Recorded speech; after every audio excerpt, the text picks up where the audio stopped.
And what we're going to talk about now is why this is such an incredible opportunity for Western Kansas and what we need to do. So, the governor in her State of the State address repeated the agreement that had been reached with the utility companies that our goal is to produce 10% of our electricity from wind by 2010 and 20% by 2020. And I'm happy to tell you that we will be very, very close to achieving that, not by 2010, but by the end of 2008. Terrific progress has been made. Okay, if we can get to the next slide. Now, maybe you've already seen this map this morning. Probably every speaker will show you some version of this map. There's a Kansas map we're going to look at in a minute, but I think it's incredibly important to look at this U.S. map. And obviously, the darker the area, the better the wind. And you can just see from a 30,000-foot view that Kansas, there it is, Kansas, western Kansas, amazing wind. What's really almost just as important as looking at that map about who has good wind is to look at who does not have good wind. Just study that for a second. In the southeast part of the United States, and also in the northeast part of the United States, where there's an incredible number of people that live in those states, there's virtually no wind resource. This is what our opportunity is. Our opportunity is not just to do what we've gotten utilities companies to agree to do right now, which is to provide wind to Kansans.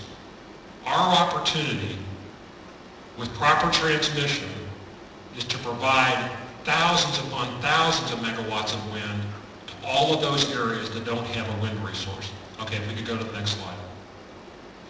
I'm sure you've seen this, many of you have seen this map, some of you have it on your refrigerators, and this is sort of the map of all wind advocates in the state. I see it everywhere. This gives you a closer version, and what it really shows is the western eighth of the state. You look at that 3-county-wide area that heads from the north to the south of our border. What amazing wind. We also have great wind in the Flint Hills, as you can see. And the problem there is, and it's not a problem, it's just one of those things, many people don't want wind developed in the Flint Hills. We can overcome that because we have so many great wind sites in Kansas that aren't in the Flint Hills, that either do or can have great transmission if we enact the right policies. So we believe that we can fully take advantage of our wind resource without putting wind farms in places where people don't want them. Our wind is that great that we just need to go to places where people want them and we'll be fine. But again, this is an amazing map because it shows you what a gift we have, particularly in western Kansas. Okay, if we could go to the next slide. This shows really the pathetic state of our wind development in Kansas up until now. Just think about that map of the United States and how phenomenal our wind has been. And at the end of 2007, we're sitting there with 364 megawatts. Colorado, which frankly does not have good wind, had over 1,000 megawatts. Iowa's sitting there at 1,015. Missouri's very low because Missouri also does not have very good wind. Iowa does have good wind. Minnesota has good wind. Texas, the portion of Texas that's very, very close to Kansas has great wind, and so they're sitting there at over 4,000 megawatts. California has some limited areas that are good for wind, and so you can see them at over 2,000 megawatts. But I'm really, really happy that when we show you this map next year, Kansas will be over 1,000 megawatts. If we can go to the next slide. This is really a hats off to the utility companies in the state, but also to sort of show you where we're at right now. We essentially have at the end of 2007, had three major wind farms. The second, third, and fourth that are listed on the sheet. The first is a very small wind project that Westar has that I really wouldn't call a wind farm, it's just 1.5 megawatts. But we had three large wind farms that really led the way sort of before wind became popular. And that got us to our 364 megawatts. The wind farms that are under construction right now that will get us to 1,013 megawatts are all listed below that. And you can see, as you look at the names of who's purchased the power, that it's really a cross-section of the utilities across Kansas, and some that aren't even located in Kansas, but serve Kansas customers, or that just want to take advantage of Kansas wind. The reason I'm so confident that this wind will actually be installed by the end of 2008 is that there's a production tax credit for wind. That's very, very important to making the economics of wind work. That tax credit is set to expire at the end of this year.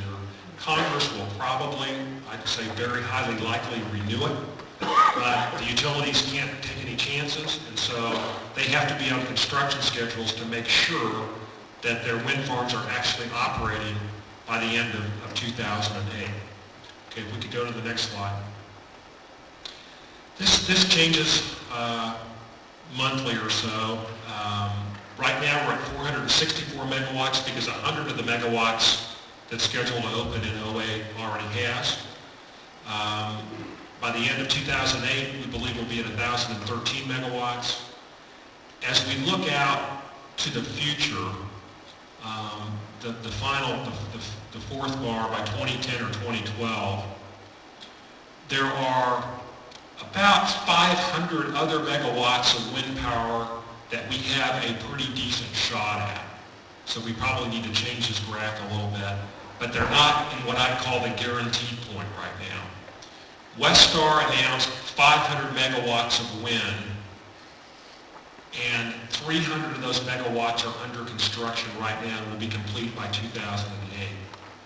Westar has indicated that to build the other 200, they need for Congress to renew the production tax credit, and they also, frankly, want to make sure that they get the rate that they're seeking from the KCC on their other projects. KCP&L has announced another 300 megawatts of wind as part of a settlement involving the building of a coal plant. That wind will either be in Missouri or Kansas. The wind is better in Kansas, but their coal plant is in Missouri.